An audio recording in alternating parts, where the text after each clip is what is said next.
Hello, and welcome to this ISS webinar on tackling fragility and conflict through development, the World Bank Group approach. My name is Virginia Comolli. I'm the Senior Fellow for Conflict, Security and Development at the ISS in London. And it's a great pleasure to see that so many people from around the world have decided to join us today. Before we begin, just a couple of housekeeping points. If you'd like to ask a question, please just type it in the Zoom chat function and we'll do our best to answer those questions in the second half of the webinar. Also, the webinar is being recorded and it will be available on the ISS website and also on our YouTube channel in the next 24 hours or so. So if you want to point your colleagues to the recording, it will be available very shortly. The study of conflict and fragility is a larger component of what we do at the ISS. Not least through the annual Armed Conflict Survey, which we launch actually next week on the 27th of May. That work never fails to highlight the multiple ways in which the poorest of society are disproportionately impacted by the violence and the resulting displacement and the related economic loss that accompany conflict. So in addition to analyzing these issues, we are always keen to discuss different and new approaches that can be developed and implemented to prevent and respond to conflict and fragility. And surely the outbreak of the COVID-19 pandemic, which intersects pre-existing emergencies, makes these discussions even more urgent. It is in this context that I'm very pleased to introduce Franck Bousquet, who is the Senior Director of the World Bank's Fragility, Conflict and Violence Group, and also the person who has led the development of the bank's strategy for fragility, conflict and violence, the very first one of its kind. And also from the bank, we are lucky to have Dr. Mara Warwick, who is the Country Director for Tanzania, Malawi, Zambia, and Zimbabwe. And together they will discuss the bank's development-driven approach and lessons drawn from different fragile and conflict-affected contexts. So, Mr. Bousquet, the virtual floor is yours. Many thanks, Virginia. Much appreciated. Very happy to be here with my colleague, Mara Warwick. I think it's actually good to have a perspective of country directors so that we can also, for our audience, see what does that mean at the country level, knowing that in any case, every country face a different challenge. So maybe we can have access to the slide. I'm just going to present 2-3 slides very quickly so that we can give also more space for the discussion. I'm not sure if we are seeing the first slide. No. No? Well, then in this case, you know what? We'll do without slides. I actually would even prefer. So listen, there are a few key messages. The first one is why at the World Bank, we really focus on the countries impacted by fragility, conflict and violence. And the message is very clear. It's because poverty is increasing specifically in those countries. By 2030, actually about 2/3 of the extreme poor will be in those settings. So for us, it's very clear. If we want to succeed in our twin goal, that includes to focus on eradicating poverty, we better focus on being effective in this type of environment. The second point is that, I mean, the World Bank, it's not the first time we work on countries impacted by fragility, conflict, and violence. We have been working on those countries since, in fact, the creation of the IBRD, the International Bank for Reconstruction and Development. In fact, my home country, France, was the first benefiting country following World War II to benefit support from the World Bank. But what is happening over the past decades is that the bank has been moving from a focus on reconstruction to actually working across the fragility spectrum, which means focusing also during crisis, during conflict, where in fact it was purely left for security or humanitarian actors, and I can come back to it, but also focusing more recently on prevention. We all know, we just released the report, it was a year and a half ago, Pathway for Peace with the UN, key partner for the World Bank, by the way, that $1 invested on prevention can save $16 down the road on post-conflict reconstruction. Obviously, this is an average. But what it means is that from a development perspective, there is a need in certain cases to step up the game and to be more present in helping countries addressing grievances before those grievances lead to an escalation of violence and conflict. It's true for the World Bank. It's true, by the way, for many development actors. And therefore, the bank, over the past few years, has moved from, as I mentioned, a focus on reconstruction in those countries to actually a focus across the fragility spectrum, also tackling new challenges that are different from in the past. We have now forced displacement, major issue, 70 million people that are forced displaced, the biggest refugee crisis since World War II. Those are protracted crises. Refugees are staying away from their home, not only for 6 months or 1 year, but actually for 2, 5, 6, 7 years. And we know it's not only a humanitarian issue, it's also a development issue. So the bank has evolved over the past few years in terms of realizing the need for development support in area where it was not necessarily as present as it is today. The strategy, what is it about? First, we have been listening a lot. We have been taking a lesson learned from our independent evaluation group that produced a report. It's public, it's online, which was really showing where the bank had stepped up in terms of supporting those countries impacted by fragility, conflict, and violence, but also where some of the gap. And the whole point of the strategy was to really address those gaps as well. We also learned from many engagement of civil society actors, super important, bilateral, private sector. By the way, this strategy is done with the IFC and MIGA, which are two sister organizations providing support to the private sector, very important in those settings. And in fact, the strategy is therefore building on all our experience over the past decades. We have been going with my team to more than 37 countries, especially those countries that are impacted by fragility, conflict, and violence, to really aim at listening and trying to see how we can improve at different level. So I think that's also, it's important, the listening. It was not a checking the box exercise, but it was really try to see how we can not only provide more financing, but how we can be more effective. And therefore, what does it mean in terms of partnership, in terms of designing country partnership framework, in terms of designing operation in fragile situation, in terms of supervising, in terms of staff going on the ground and not supervising from Washington, DC, in terms of skills that are needed. So the strategy is really covering all those aspects, providing about 23 measures that are looking about how we can improve our effectiveness with the objective, which is really helping governments address key drivers of fragility, the root cause of fragility. And I think this is something that I would like to emphasize. The whole point is not just to strengthen institution or provide service delivery. We know that actually it's about addressing grievances, especially local grievances, and making sure that we focus on the root cause of fragility when we engage at the country level, but also when we design operation or when we supervise those operations. That's one key message, very, very important.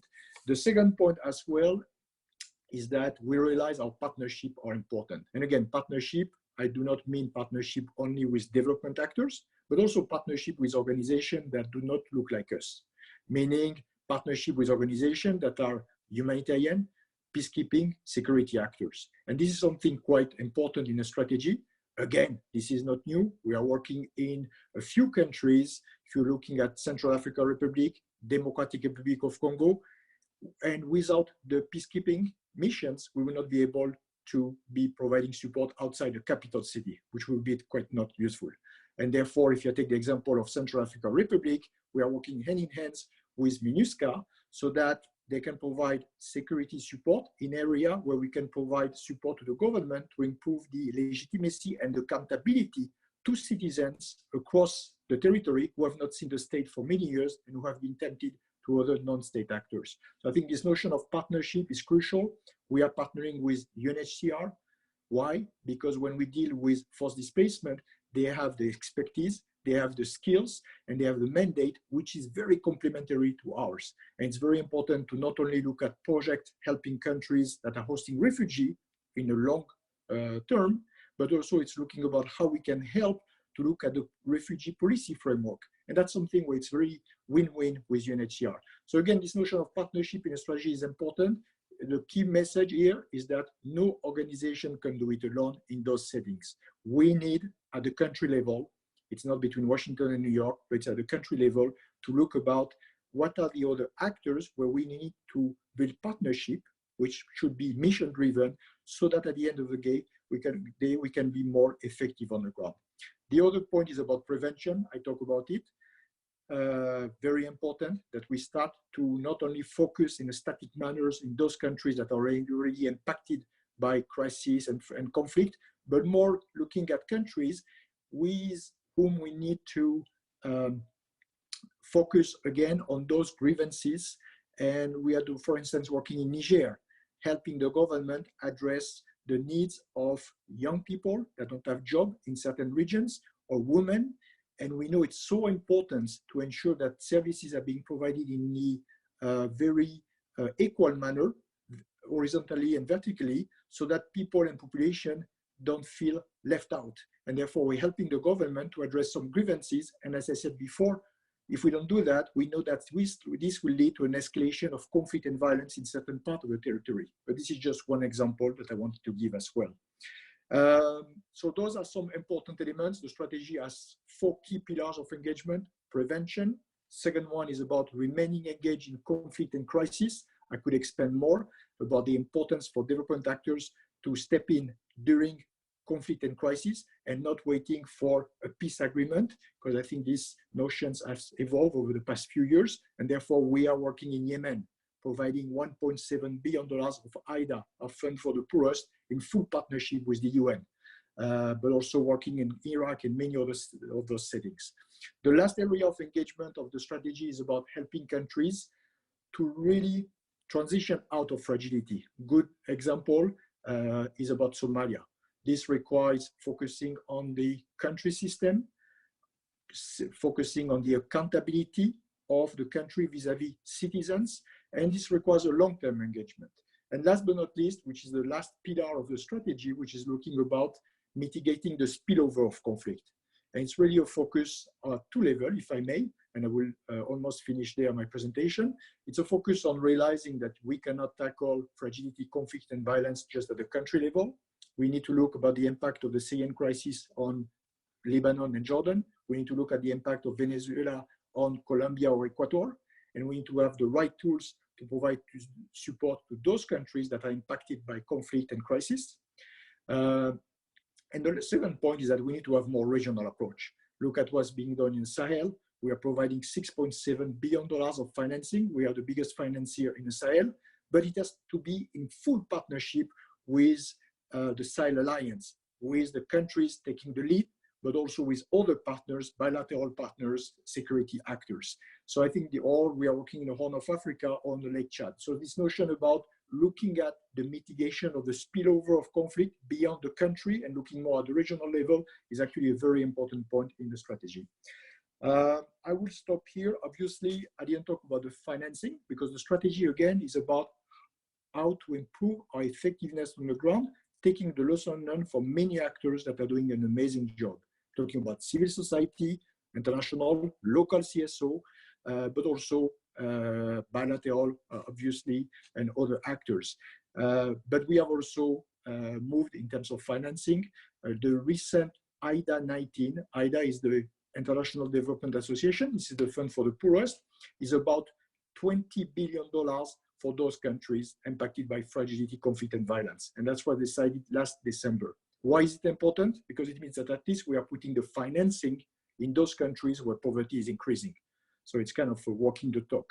But also it's important because the incentive in this financing is fully aligned with the strategy, focusing on drivers of fragility, making sure that we have more staff on the ground. By the way, this is a very important element. We are putting more and more staff in Goma, in Kinshasa, in N'Djamena, in Kabul, rather than in Washington, D.C. We already have 800 staff in the most fragile settings, and we are committing to increase by 150 over the next 3 years, as we have done over the past 3 years, because we realize it's important to have the right people on the ground with the right skills. We are also scaling up all our training program so that our staff on the ground understand what does it mean to partner with UNHCR, what does it mean to supervise using ICT when you don't have the feet on the ground, and what does it mean to focus on drivers of fragility. So the strategy covers really not only the financing as well, aligned with the key element, but also some measures that are more internal to improve our efficiency. I will stop here because I think it will be excellent now to hear from Mara, who has been a champion at the bank, to see what does it mean in her set of countries. Thank you very much, Mr. Bousquet. I think this was a great overview, and also thank you very much for including all these very specific examples that really help people understand how these plans are implemented on the ground. And so I now turn to Dr. Warwick. Thank you. Thank you very much. Can you hear me? Good, good, thank you. Well, thank you very much for the invitation to join you today. As mentioned, I'm the country director for the World Bank for Tanzania, Malawi, Zambia, and Zimbabwe. But until about 5 months ago, I was the country director in Brunei, Malaysia, Philippines, and Thailand. So the issues of FCB and how to incorporate them into World Bank programs and partnerships with government is something that my teams have been working on in the Philippines and in southern Thailand, as well as now in Zimbabwe. And so I will speak mainly to those examples. The strategy itself is a very important step forward for us as an organization, because we are inherently a country-driven support, have a country-driven support model for our partnership with governments and with stakeholders in country. So the strategy helps those of us who are working directly in the country context and designing the programs and the support that the bank provides to be able to really incorporate the issues of fragility, conflict, and violence now into a range of countries. Franck mentioned it earlier. This strategy applies across the board, and that is, I think, recognizes a significant shift also within the World Bank in recent years, insofar as we recognize that these issues are also extremely important in middle-income countries and in a range of settings, not only in the more traditionally thought of low-income settings or fragile states. So for myself, having worked on the Philippines, Thailand, and now Zimbabwe, none of these are fragile states, but all of them have elements in their development that really speak to this FCB strategy and for which the strategy can help us to design our programs. So this, and these come in many different parts. Obviously there's some help to us at the country level internally in terms of being able to crowd in the right staffing and expertise within the organization and getting the structures in place, security and other things to be able to support work by our staff in these areas. But it also helps us in our strategy making. In parallel to this FCB strategy having been developed by the bank over the last couple of years, over the last few years, the bank has also strengthened its instruments for client engagement. So these are the strategy, preparation of strategy documents and the analytical base that we use as the basis of our country strategies. These have also been strengthened over that time. And the two of these processes come together through what we call a risk and resilience assessment, which is done under the FCB strategy for countries that are that have these kinds of issues. And this sort of analytical work to really think through what are the drivers of fragility or conflict or violence in any particular country setting, and then how can those be addressed through a World Bank program. So what it does is it essentially takes these issues from being a separate issue to being a mainstream issue within the bank program. And it encourages us as bank teams to really think about how programs, for example, in the agricultural sector, or in the education sector, or in whatever sector we're talking about, will contribute to improving the conditions of fragility, conflict, and violence. So in that respect, it's a living type of activity now, which has gained a lot more prominence in our programs. And just to emphasize that as Franck already said, in middle-income countries, these issues are really quite significant. And as he also mentioned, actually in the countries, the middle-income countries countries that are subjected to these kinds of situations, this is really where the poverty exists still. So if we as the World Bank are focusing on ending poverty and in doing so also improving things like human development. I think a classic example of that is the Bangsamoro area of the southern Philippines, where the bank has been working now for several decades and scaling up over the last few years in recognition of the peace process itself coming to conclusion. But there we see that particular area, it's a sub-region, a very stable middle-income country with a conflict-affected sub-region. And in that sub-region, we see that the development indicators are completely different from the rest of the country. In that area, the GDP per capita is more akin to a low-income country than it is to the rest of the Philippines. Poverty is over 50%. Human development indicators are also quite low because of the long history of a conflict in that area. So we decided in establishing the new country partnership for a framework for the Philippines that this had to become a very prominent part of all of the work that the bank would do to really try to mainstream our program to scale up work in this area that has been left behind. A few other things that I'd just like to comment in how we think about these issues at the country level, and particularly how that relates back to the strategy itself.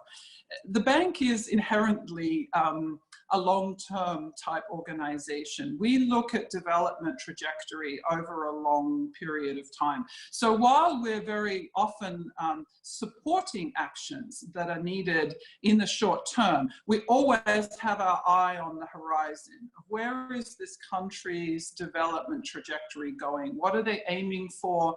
And what is the pathway there? And so in that respect, we operate in these contexts in a very different way from a humanitarian response, for example. Everything that we are doing really is in the setting of that longer term development trajectory as we are looking at it for the country as a whole or for the region as a whole. And that's, as I said before, the way that we are able to then bring attention to these issues and areas that are subject to fragility, conflict, and violence mainstreamed into the development work that we do in the country. The second, I think, really important point is that more and more we are really focusing on resilience of countries. And of course, that's going to come up again when we talk about COVID, I'm sure, because resilience now, again, is something that we have to really focus. The whole development community has to focus its attention on. But even before the pandemic, we know that many countries are very vulnerable to climate shocks and to other forms of disasters. The Philippines, as we know, is one of the most disaster-prone countries in the world. And even Zimbabwe was afflicted by the cyclone Idai last year. And these kinds of natural disasters, and now also the pandemic, they add on to the fragility that is in the country. So in many of our, or I would say probably all of our country programs now, we are thinking very much about that resilience agenda and how we take it through not only in the climate area, but how we marry that together also with the FCV. And for that, it's very important, therefore, that we do take this longer view. Next point I'd like to mention is the prevention agenda. Again, extremely important, and I think a very big development in the FCV strategy, as Franck said. Really trying to look at countries in these conditions before the fragility really occurs. And I think Zimbabwe is probably a good example of that, where the country is more at risk now because of a series of things that have occurred economically, socially, also the climate risks, etc., that have occurred over the last few years. And so drivers of fragility and how all things converge into creating a situation that is more risky for the country, and then building partnerships around that to really help support the country as it goes forward is a big part of what we do there. Just two more points I wanted to mention. It was mentioned right at the beginning of the seminar about data and monitoring, and particularly about conflict monitoring. And there I really want to emphasize the importance of that. And also that we actually do spend quite a bit of time on and effort on helping to support monitoring systems even within middle-income country settings for conflict.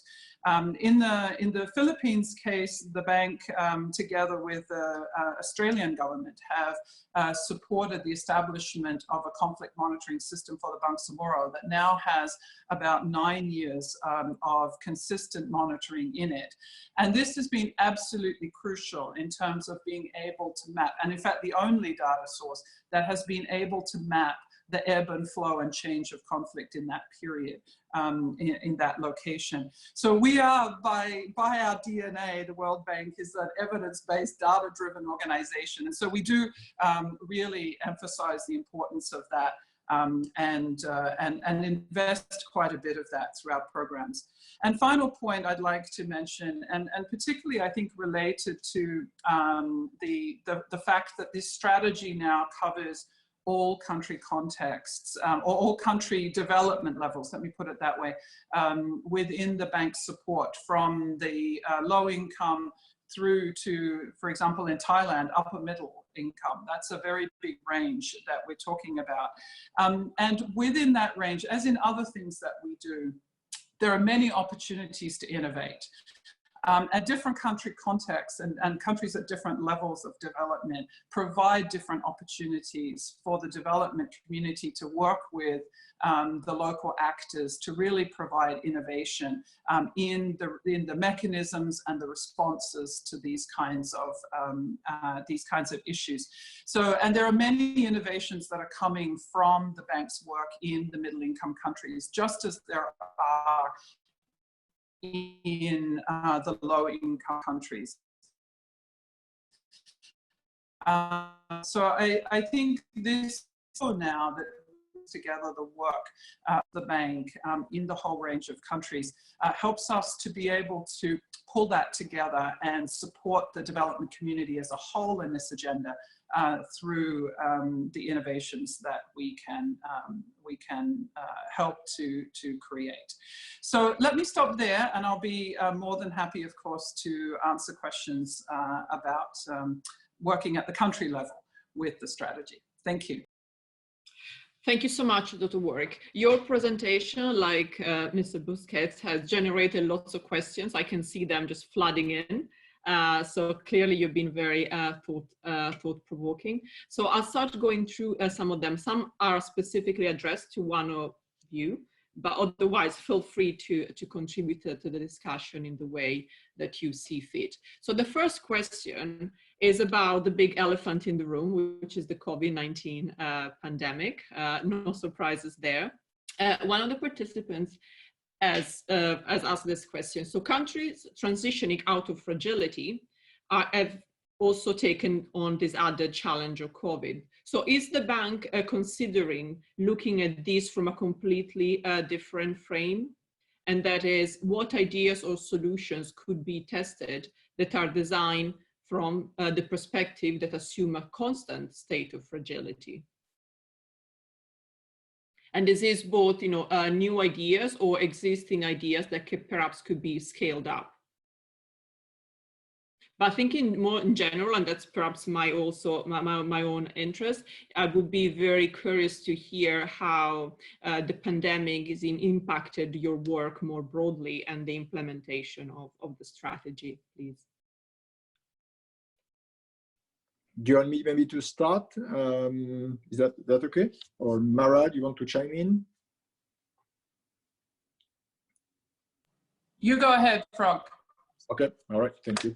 So now listen, COVID-19 is the elephant in the room, but I think it's also an opportunity to try to link what we are doing as a response with the FCV strategy in those settings, in those countries impacted by fragility, conflict, and violence, because they are not left out. In the response, you may have seen the announcement from our president about 2 days ago. We have been now providing support just over the past 2 or 3 months to more than 100 countries. And I'm pleased to report that more than 1/3 of those countries are actually countries that are impacted by fragility, conflict, and violence. So again, it's a question of walking the talk, of realizing that those countries are going to be very much impacted by COVID-19. And I would like to unbundle what does that mean exactly, but also to say a few words about what does that mean. We have been, with Mara, mentioning a few principles that we believe are important. How do we apply those principles in the response to COVID-19? So first, about COVID-19, the fact that not all countries are going to be impacted the same way. Actually, those countries in fragile situations are going to be impacted much more than others. Why? First, because in terms of the health system, that in these countries are severely under-resourced. Those countries typically spend about 1 to 2% of their GDP versus 6% globally. So it's going to have a huge impact on the health systems and have impact, therefore, on dealing with measles or dealing with malaria. And that's something very important to realize. I mean, there were more people, 3 times more people were dying in DRC of measles than Ebola. So I think, again, understanding what is the impact of COVID-19, not only because of people dying from COVID-19, but also because it's going to really put a lot of pressure on the health system of those governments. This is very important. Secondly, in terms of the economic impact, there would be actually projections today signal there will be about 6%, this is an average, of GDP contraction, GDP loss in fragile settings. So these countries are going to be very much impacted. There will be a loss of about 20% of remittances. As you may know, those countries are very much relying on remittances, and what's happening in the other countries, including the OECD world, with a lot of job loss from migrant workers, is directly impacting those countries in fragile situation. And the last but not least, it's about poverty impact. Again, we have run some projections within the bank, and there will be an additional 10 million people in countries impacted by fragility, conflict, and violence that are expected to fall into extreme poverty, not in 2-3 years, but this year, in 2020. So first, let's make the case. It's now, more than ever, the importance of step up for the international communities in response to COVID-19 to support those countries. However, the point I would like here to make, before coming back to how the response is different, what would have been before the strategy in those settings. The point I would like to make, it's not only about the primary impact, health, economy, poverty, or remittances. It's also about the secondary impact. And that's something which is very important, because COVID-19, in many cases, may deepen the risk of fragility, conflict, and exacerbate instability. So it's about fracturing social contracts. It's about widening inequalities, including gender inequalities. You may have seen the surge of gender-based violence, by the way, in many countries. It's about advance in violent extremism. Many armed groups that are taking advantage of this crisis to step up their attacks, as we have seen over the past few days. But also there is a risk of increased level of violence, which is very important. So at the end of the day, this is not only about the primary impact, but it's also about the secondary impact, which means what? Which means that when we respond as development actors, it's very important to have an understanding of the drivers of fragility and to make sure that the response will not be exacerbating those drivers, but will be fully taking them into account in a conflict-sensitive manner. And that's fully aligned with what Mara explained, looking at the risk resilient assessment and how does that drive the design of operation and how does that impact our support to the country in response to COVID-19. Concrete example of the operationalization of the strategy, I remember that I mentioned that one of the key principles was about partnership. Well, guess what? When we work in Yemen, in response to COVID-19, with about $20 million grant, we are fully partnering with WHO. When we work in South Sudan, we are working with UNOP. So basically leveraging all the partners in those fragile settings, because guess what? Those countries where it was very difficult to have access in insecure area, it's becoming even worse, obviously, with the COVID-19, that is imposing constraints on all actors that want to be present on the ground. And therefore, the partnership that was important in the strategy we are actually operationalizing this principle as part of COVID-19 with scaling up our partnership with all actors as well. Last but not least, it's a question also of focusing not only on the institutions, but also on community engagement. We learned from Ebola that the response was successful from the international community because it was not only a health response, it was about looking at community resilience in the Kivu and looking at leveraging local communities and building confidence. So I think it's very important to realize that in a number of operations, we are focusing on communities, on forced displaced people, on refugees as well, because there is a risk again that those marginalized groups will suffer the most. So there are many points that we cover very quickly with Mara that we try, of course, to embed in our response to COVID-19 as a development actors. Sorry for being long, I will stop here. No, thank you very much. Dr. Warwick, would you like to add anything on COVID specifically? No, I think Franck basically said it all. I think we're still at the early stages of seeing what the impact of this is going to be. As the pandemic is unfolding all around the world, and different responses and different ways that it is manifesting itself both economically and in the health impact and the poverty impact, it is really still evolving. But I would agree with Franck that that what we would expect is it will deepen. The issues that were there before will still be there, and they will be deeper. So the poverty impact will definitely be deeper than it was prior to the pandemic. I think for countries that were at risk of fragility, then these risks become higher, because of the significant economic impact that all countries are going to be experiencing, or are experiencing already, I should say, and the capacity constraints of the different systems. So I think that we need to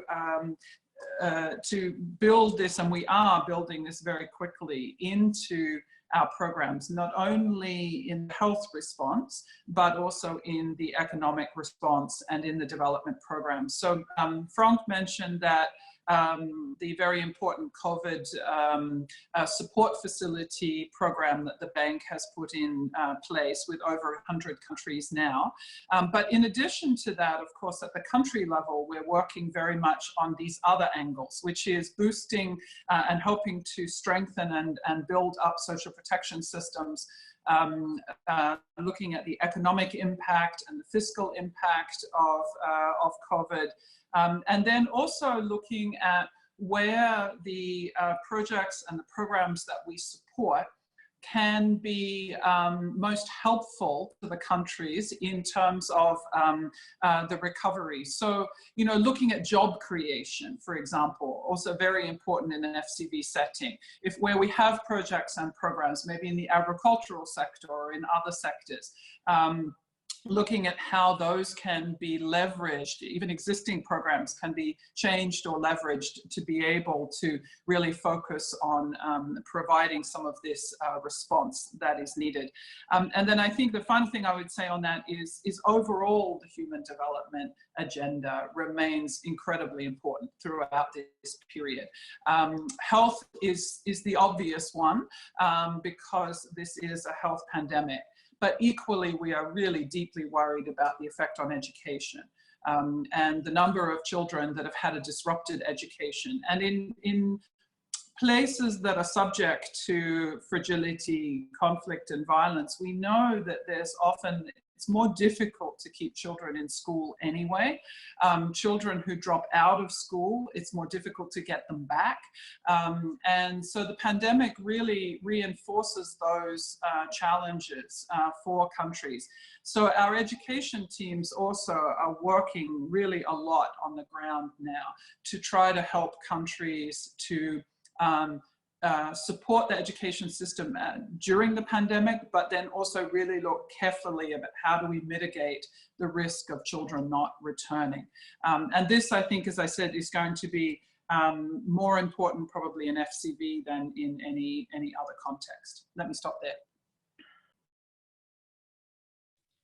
Thank you very much. There are more questions that are COVID related, and I'll try to group them together. And one other theme that is emerging looking at the questions is that people are very much interested in the issue of gender and gender-based violence. So one of the questions is, what is the response of the bank in curbing gender-based violence in the face of COVID-19? And another question, I mean, for both of you, how does the agenda of your strategy intersect with the Women, Peace and Security agenda? And perhaps specifically for Dr. Warwick, from your experience in Southeast Asia, how the two agendas fit together in that region specifically? Thanks.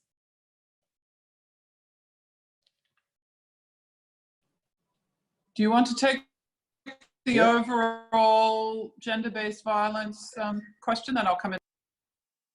Okay, all right, thank you, Mara.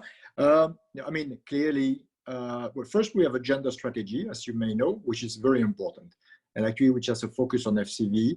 And in the FCV strategy as well, we are really scaling up our focus on gender at two levels, obviously as gender-based violence, number of operations that we have in many countries that are focusing on gender-based violence, including on the prevention and not only on the response side. But also I would say it's also recognizing in FCV settings the key role that are being played by women in terms of the prevention. We know the numbers are there that every time that there is a peace agreement negotiation that involve women, those agreements have been much more sustainable than otherwise. And therefore for us in those settings, it's a question of empowering women as agents of change, looking at economic opportunities as well. When you're looking at refugee population, guess what? It's not the majority of men. It's actually many women and children. And therefore trying to see how we can make sure that we provide the opportunities. So really gender is being looked at two aspects, not only obviously as victim, marginalized groups, gender-based violence, as I tried to mention before, and we're really scaling up, walking the talk in terms of operations support recently in DRC and many other countries in East Asia Pacific, where GBV is a major issue, like Mara will, I'm sure, will emphasize as well. But it's also looking at the positive angle, which is very important, on the prevention, on involvement in peace talks, along the line of the UN agenda. So I will just stop here, not to take too much time. Mara? Thanks. Yes, no, I think this also is an area that has been deepening over the last few years with the gender strategy, as Franck mentioned, of the bank. And I think in many of the work that we do, many of the programs and projects that we support, particularly in these kinds of settings, there is a very deliberate attempt to be very inclusive of women. And as Franck mentioned, actually, in many cases, it's often the women who really are in the lead on the programs. So as an example, in the southern Philippines, in the Bangsamoro area, the bank and several other development partners, JICA and several of the bilaterals, have been supporting community development type work in the areas of the former rebel groups now for more than a decade. And many of those projects were run by women's groups within those communities.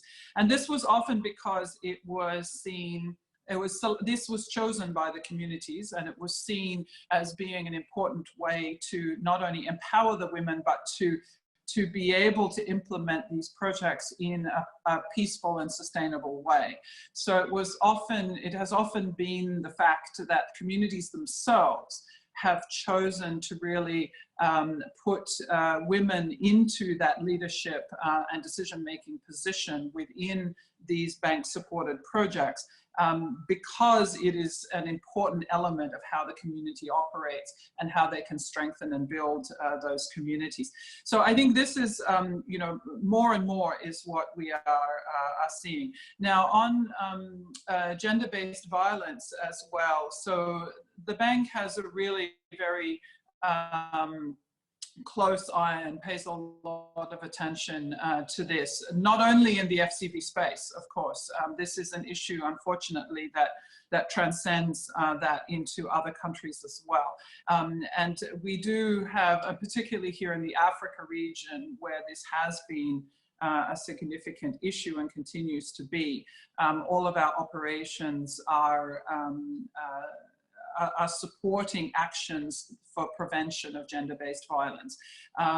The data, the monitoring of these issues is very active within these projects. And then if any issues do occur, then there's always a significant follow-up to try to resolve them. So this is, and this unfortunately has, has been an issue, as I said, that has occurred in many countries, not only in FCV.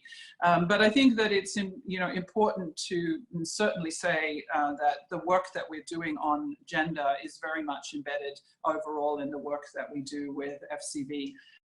And that also does mean a lot of work with UN Women and with other UN agencies that are supporting female part of the population in particular. But I should also say that in some contexts, like in the Philippines, support for gender equality in some cases also means supporting boys more than girls. And that actually is something that I should mention does occur in the post-conflict space, that we do find that often boys are, certainly in the Philippines, are more at risk of dropping out of school than girls.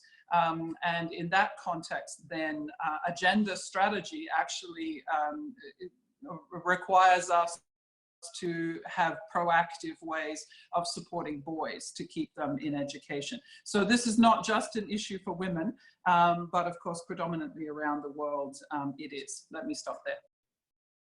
Thank you very much. I'd like to take the discussion into a slightly different direction. One of our participants has asked, how is the World Bank approaching situations such as that in Syria, where businesses associated with one party to the conflict and a population group associated with one part to the conflict are likely to be the main beneficiaries of reconstruction, both through profits from reconstruction contracts and by benefiting from the end result? So do you have a special approach for those very tricky contexts? Well, we are not working in Syria. So that's the direct answer to the question. In the sense that we don't have yet the authorizing environment to work. Obviously, we are monitoring the situation. We are looking, as I mentioned, already on the impact of the Syrian crisis to neighboring countries. For instance, concrete example, Lebanon and Jordan, which are severely impacted. They have the highest number of refugees per capita worldwide. And it's not a question of looking just at Syria, where we cannot work today, but it's a question of working on those countries that are severely impacted. And as we heard from Mara, in those countries, middle-income countries, and what we did is that for the first time, we provided, with the support of international communities, grants so that we can provide them incentive to carry out what we call global public good, basically opening their borders and receiving refugees from Syria. And I think this is really important to realize that we are again walking the talk in terms of mitigating the spillover of conflict. Sometimes we cannot work in those countries, but we are also not waiting for the end of the conflict. We're trying to see what can be done to mitigate the spillover and the impact in those countries that have a significant risk in terms of fragility, and that needs support from the international community and ease the conditions of borrowing. That's exactly what we do. We are leveraging grant from partners so that we can buy down interest at a very concessional level so that they can take on board refugees, but also provide support to hosting communities as well as refugees.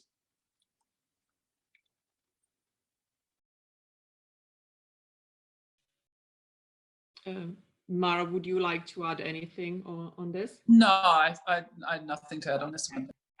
Okay. So one other question is as follows. So given the level of open great power competition in fragile contexts and the emergence of a culture of impunity, How is the World Bank adapting its strategy in fragile context to address this new reality? So it's really about the great power competition, I guess, having to take into account multiple, often competing agendas.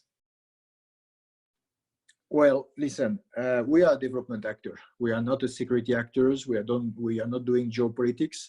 And I think it's very important, and that's a great question, so that I can emphasize the fact that the new strategy is not changing the mandate of the bank. We are development actors. All the countries, many countries are part of our board. And I think for us, what is important is about to see again how, from a development perspective, we can provide support on an agenda that goes much beyond. As I try to, so the response, the direct response is not to talk about geopolitics. It's not to talk, we are not a security organization. We are not a humanitarian organization. We are a development agency with clear goal, which is about shared prosperity and eradicating poverty. So it's very important to understand our authorizing environment, our mandate, and not to start to look beyond the mandate on area where we will not have competencies according to our article of agreement. So I think that's a clarification which is important. That doesn't mean that we cannot do much. We can do a lot. I mean, the whole point about, as I mentioned, prevention. Prevention is about supporting from the development angles an agenda that, if not receiving support, will lead to a crisis, to a conflict. It's about making sure that we are looking at crises that used to be seen as purely humanitarian as development. It's about also working in country in conflict, like we discussed, for instance, in crisis in Yemen. So we can do already a lot, but always remaining not into the geopolitical sphere or security sphere that will go way beyond our mandate.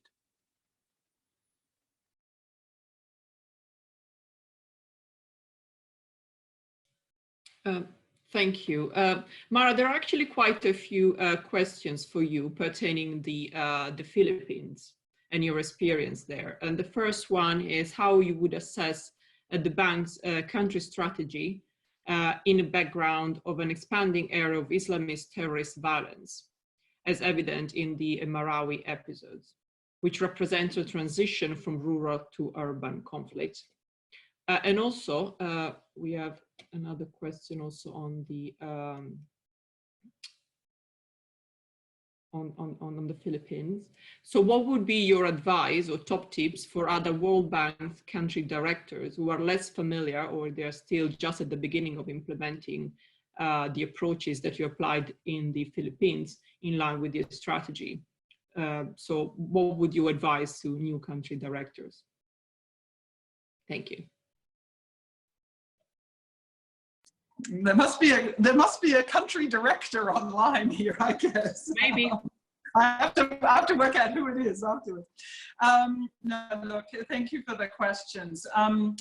There's going to the Philippines. The conflict in the southern Philippines is a long-standing conflict. The conflict between the rebel groups and the government spans back 40 years or so. And that conflict has been slowly but steadily being resolved. And obviously in the last couple of years, there was a significant step forward with the completion of the Bangsamoro basic law, the passing of that law, and then the plebiscite that created the Bangsamoro Autonomous Region. And this was really the culmination of many years of the negotiations and the preparation towards that peace agreement. Now, of course, the culmination of that is the starting of something else, which is the establishment really of a functioning and well capacity government, autonomous government for that region that can really represent the people and the interests of the people in that area. That's one, that's obviously the most well-known conflict of that in that particular area, and the one that has made a lot of progress. Now, it is true that also in the last few years that we have seen, and this is where our conflict monitoring system if you want to look that up, will show you that there has been a steadying increase in terrorism type violence in the same part of the country. And this is, of course, of great concern not only to the Philippines, but to the region. The Philippines is very, this area is you know, highly connected culturally, economically,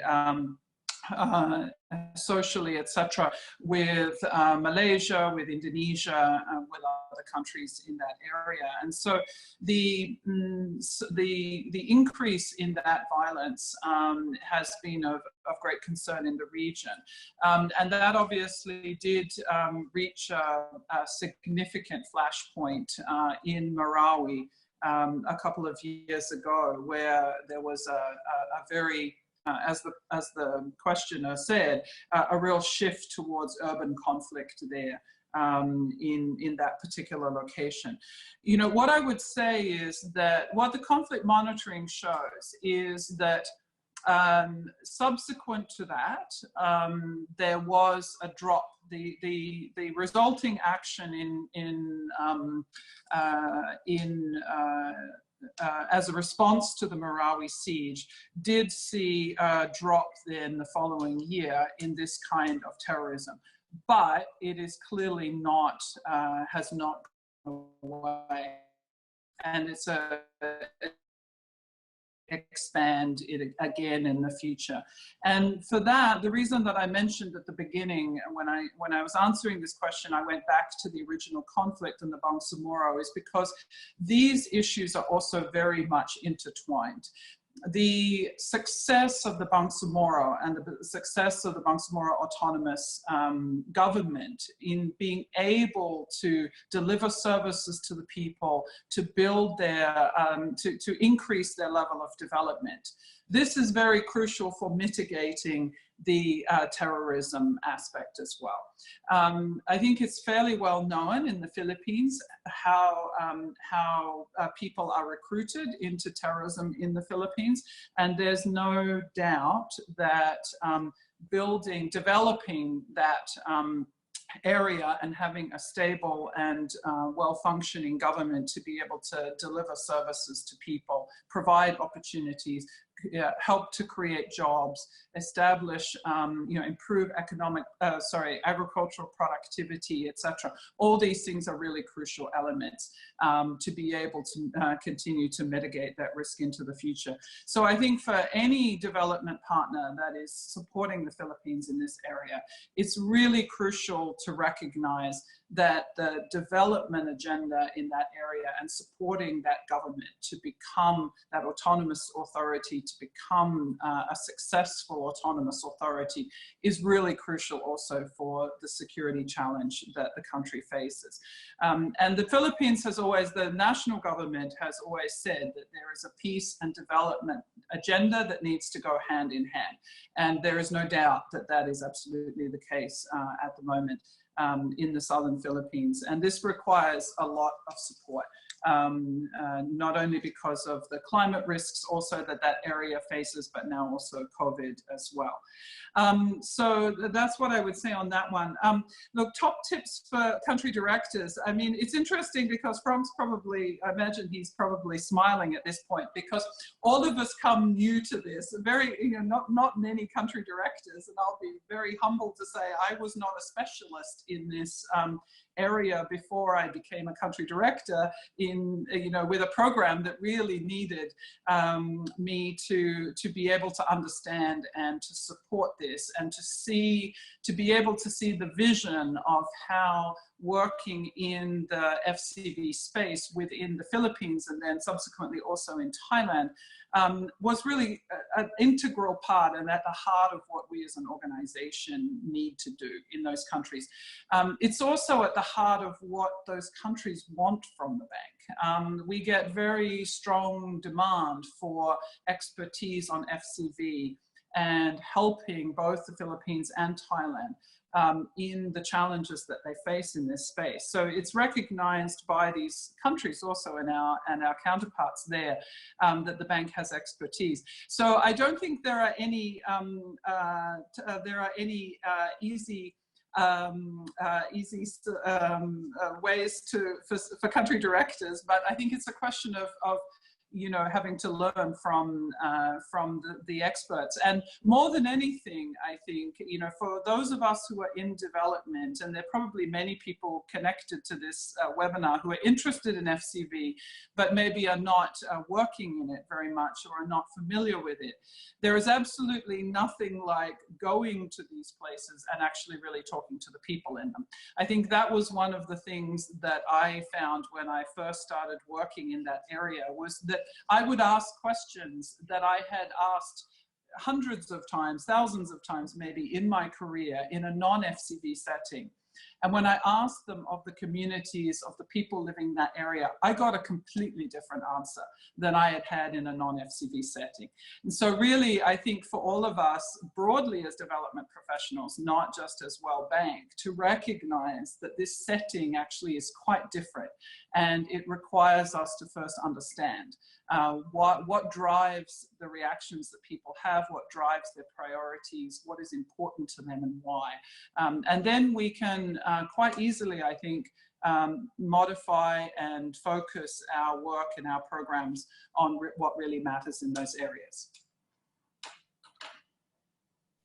Well, thank you. I think that was a great way to bring this to a close and to end on that note. I can see we have 13 more questions and counting, but I'm afraid we have reached the end of the allotted time. But that's really testament of how much interest there is in the strategy and also how thought-provoking both of you have been. As I said in my introduction, we are recording this webinar. A few people have asked about it, so it will be made available within the next 24 hours on the IISS website, so iiss.org, in the events page, and also on the IISS YouTube channel. So check those out and you'll find the recording of these and other webinars. For those of you who are also interested in conflict and fragility analysis, next week on the 27th of May, we host another webinar where we launch our annual armed conflict survey. For those of you who are interested, please join us there.